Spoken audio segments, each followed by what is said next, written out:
Aujourd'hui, on va parler du dernier roman de Virginie Despentes qui est sorti en août 2022.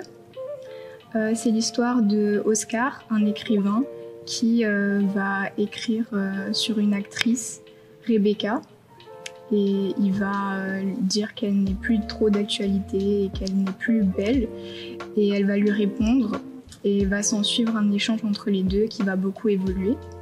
Et parallèlement, on suit Zoé qui a ouvert un blog sur le féminisme et qui va raconter son harcèlement parce qu'elle était attachée de presse pour Oscar justement, et elle parle de lui et de son harcèlement face à ça.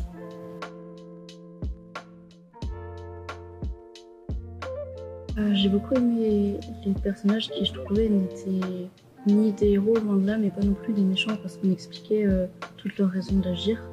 Et je les ai trouvés très attachants parce que très imparfaits, du coup un peu plus identifiables. Je sais pas ce que vous en avez pensé. Moi, j'ai un peu moins aimé les personnages, même si j'aime bien leur imperfection, mais je trouve qu'ils sont quand même un peu creux. Enfin, il y avait pas... Je trouve que leur histoire, on est un peu à la surface, on ne rentre pas vraiment dedans. Enfin, on n'a pas trop leur passé, c'est plus leur actualité et ce qui se passe et ce qu'ils ressentent maintenant. Mais peut-être que... Enfin, j'aurais bien aimé avoir à part, enfin pas dans leur tête, mais être à côté dans un point de vue extérieur plutôt. Donc je partage l'avis de Manon sur les personnages. C'est vrai qu'on n'entre pas beaucoup dans leur psychologie et c'est dû notamment, je pense en tout cas, au format qui est tout de même des échanges de mails. Et les échanges de mails, c'est totalement du dialogue. Dans un livre plus classique, notamment avec une narration à la première et à la troisième personne, on aura un narrateur qui va entrer dans la tête des personnages. Ici, c'est pas le cas puisque c'est un échange de mails. Il y a toujours un rapport puisque on est toujours un peu dans le paraître. Donc, il y a des choses qui ne vont pas se dire entre eux, qui vont garder secret. Donc, même si, comme tu dis, on rentre pas dans la psychologie des personnages et que ça nous empêche de nous y attacher, c'est dû au format surtout, en fait.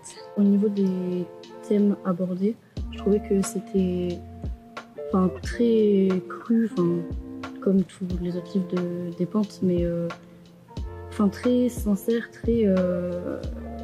elle décrit la réalité de ce que c'est que d'être addict à la drogue, et c'est pas juste des phrases qui expliquent vaguement, c'est vraiment le quotidien des personnes dans ces situations.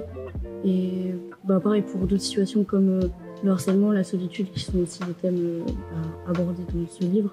Je trouvais que c'était vraiment centré sur comment les personnes vivent quand elles le subissent. Moi, je suis totalement d'accord.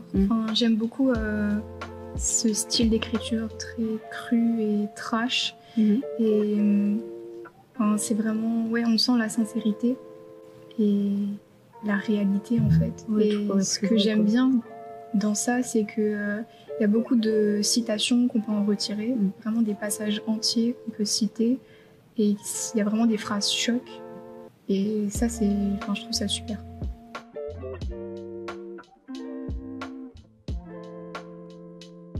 Ça m'a aussi fait penser au livre de Mona Chollet, Beauté fatale, dans lequel du coup elle décortique plein d'articles de presse féminine, d'études sociologiques, de contenu publicitaire, de séries télé, et qui met en avant le fait que tout dans l'industrie de la mode et de la beauté favorise et participe au maintien de certaines normes de beauté inatteignables et qui rendent du coup la société étouffante pour les femmes, et du coup ça m'a évoqué... Moi, plutôt sur le sujet des réseaux sociaux, j'ai pensé à Follow Me Back de Ivy Geiger. Okay. Parce que les réseaux sociaux, c'est quelque chose qui peut être très toxique.